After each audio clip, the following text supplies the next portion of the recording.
You know, sometimes the perfect crime isn't about guns, threats, or violence. Sometimes it's about patience, planning, and precision.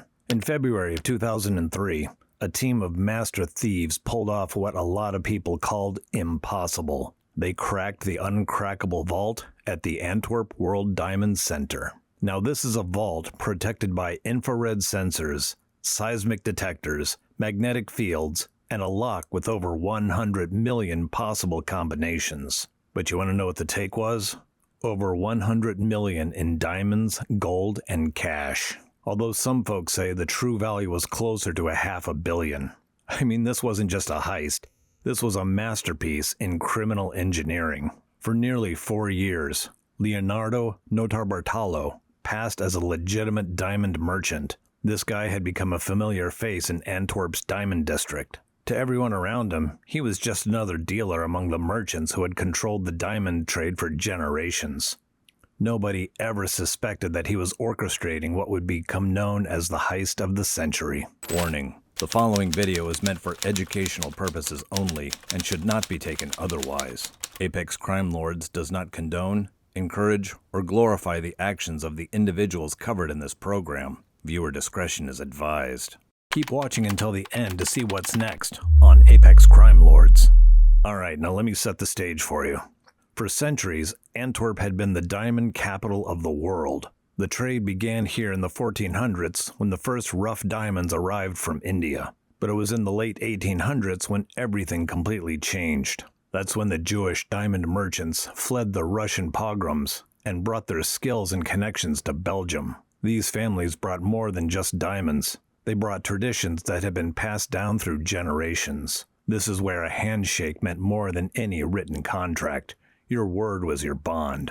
Deals worth millions were sealed with just 2 words, Matzel and Brocha, which meant good fortune and blessing. By the 1900s, the Antwerp diamond trade was running like a well-oiled machine. There were 4 streets that became known as the Square Mile: Pelican Street, Grader Street, Gardner Street, and Shovel Street. Behind these unmarked doors and bulletproof windows, billions of dollars in stone changed hands every single day. The district even had its own language. It was kind of a mixture of Yiddish, Hebrew, Dutch, French, and English. If you couldn't speak Diamant, you weren't part of the club. So this was more than just a business district. This was a fortress built on trust, tradition, and unwritten rules. And that trust actually turned out to be their biggest weakness. Because when you've done business the same way for 100 years, you develop some blind spots. Nobody ever questioned a new dealer who wanted office space. I mean, that's how the business worked. You started small, you built up your trust, and then you grew your trade. When Notarbartolo showed up in 1999, he played perfectly into their expectations. First off, he dressed the part. Conservative suits, but nothing flashy. And he learned how to speak the language of diamonds. He respected their traditions. He even kept a strict kosher diet in the building's cafeteria. So for 4 years, this guy was a model tenant. He always paid his rent on time, he always nodded respectfully to the elder dealers, and he always followed the proper security protocols. In this world built on trust, he became trusted. That's why no one really noticed when he started making videos of the vault, or when he stayed late working on a Friday night, or when he held the door for a cleaning crew who weren't their regular cleaners. The Diamond Center had a state-of-the-art security against outsiders. But Notarbartolo wasn't an outsider anymore. He was part of the community. This guy had become part of the furniture, so to speak. And that's exactly what he was counting on. Antwerp's diamond district wasn't just a neighborhood. I mean, it was a fortress. In just 2 square blocks, they handled over 80% of the world's rough diamonds. More than 200 million in stones moved through these streets every day. That's why people called it the most secure district in Europe. You got police cameras on every corner and private security patrols on every street. And in the middle of it all is the Antwerp World Diamond Center.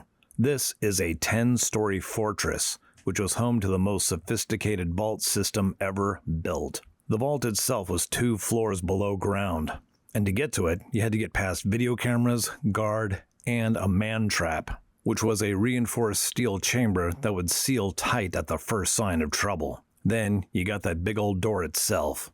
You got 3 tons of reinforced steel, sealed by the most complex lock ever made. We're talking a combination lock with more possible combinations than atoms in the universe. So now Leonardo knew you couldn't crack this place overnight. So what did he do? He played the long game. In 1999, he rented office space in the Diamond Center itself. I mean, this was the perfect cover story. Leonardo was just another small-time dealer trying to make it in the diamond business, and for 4 years, he became part of the scenery. The security guards knew his face, and the other merchants knew his name. He learned all the routines, and all the patterns, and all the procedures. He mapped every camera and timed every patrol. He even figured out when the cleaning crews came through. But now Notarbartolo wasn't working alone. He was working with a crew who called themselves the School of Turin.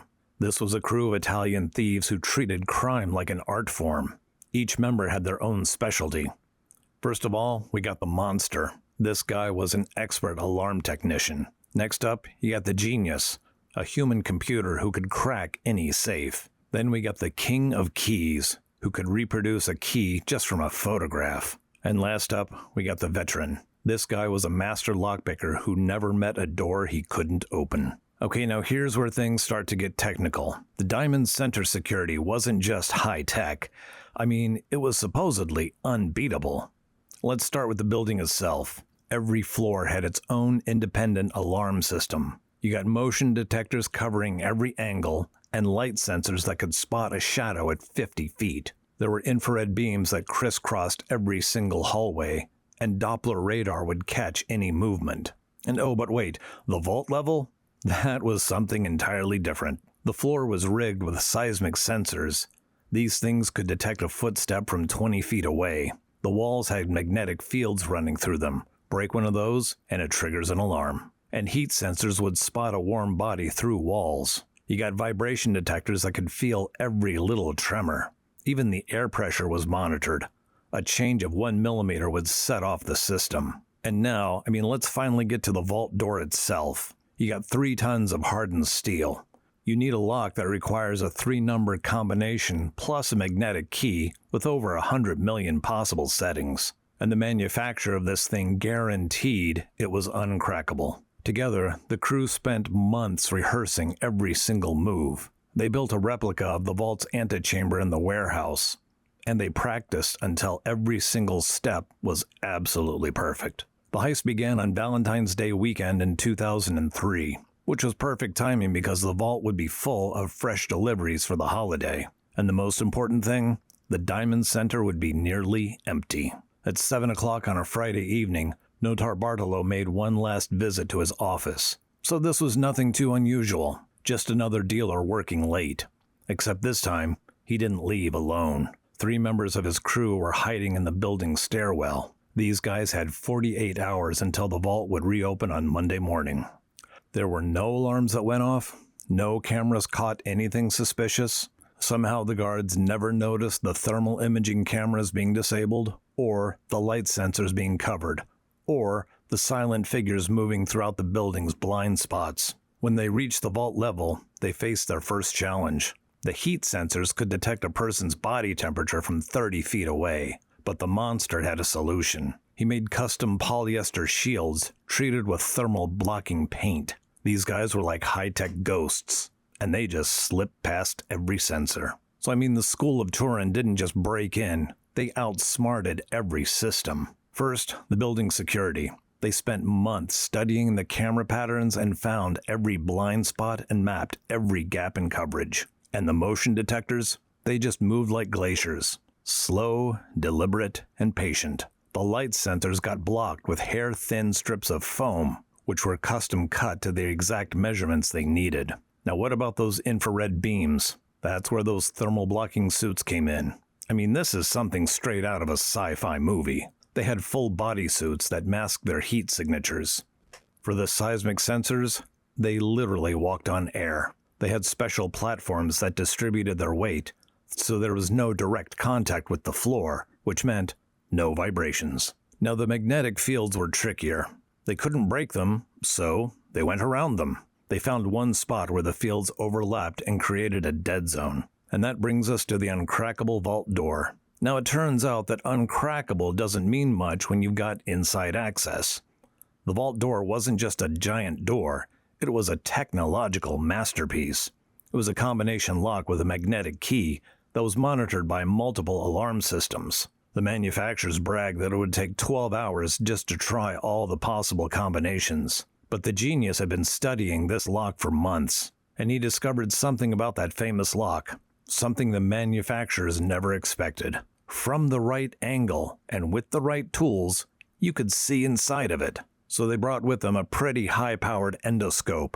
You know, that's the camera thing that the doctors use for surgery. Through the tiny lens, they could see the lock's internal discs. They could see each click, each turn, and each disc alignment. The lock wasn't designed to be observed from the inside, and that, my friends, was the fatal flaw. For 3 hours, they worked on those discs, millimeter by millimeter. One wrong move would trigger the alarm, and one slip would bring down the entire security team. But now these guys had practiced this move 100 times on their replica vault door in their warehouse until they could do it blindfolded.